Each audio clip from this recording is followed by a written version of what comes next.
These are 3 hard-earned jewels that'll save you blood, sweat, and tears. We have to learn them the long way.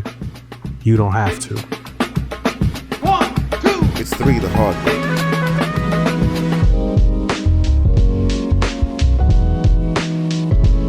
I think it's somewhat important to seek out a mentor throughout your career. I don't think it's something that you should force. I think it's something that happens when you come across somebody that you admire and you've seen what they've done. But I don't think that it's something that you should go out of your way trying to find, because a lot of times you can see someone that's successful and what they did isn't exactly the way that you should do what you're doing, right?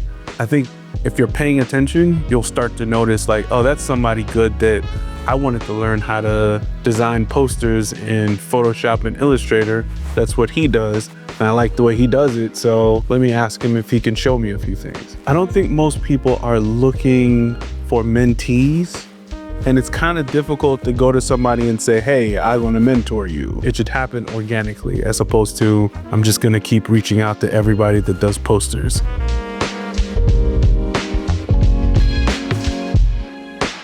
The biggest fears usually come from the fear of not being prepared for the new experiences. Like for instance, I think when I started at J. Walter Thompson, that was like one of the first like really big agencies that I worked at. And coming into it initially, like I had no idea what I was getting myself into. But the big fear was, am I going to be prepared? Do I have what it takes to last? Like for instance, I was working on banners when I got there, and I was like, well, what if I'm not fast enough to make the banners for them? Like, what if they pump out 6 banners a day and I do 6 banners a week? Like, fortunately though, like most people were doing half a banner a day and I was doing 2 a day, you know, like, so I was actually faster than what they were expecting, so they kept me on longer. So it's that kind of thing.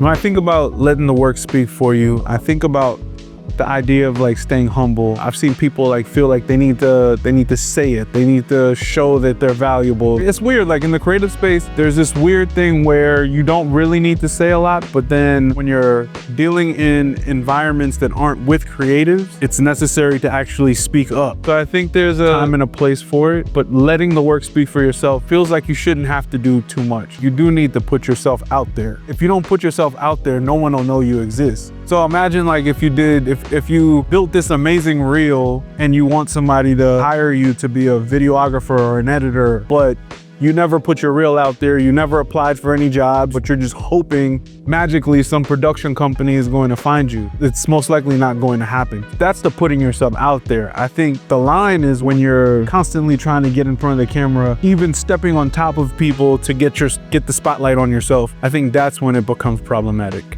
1,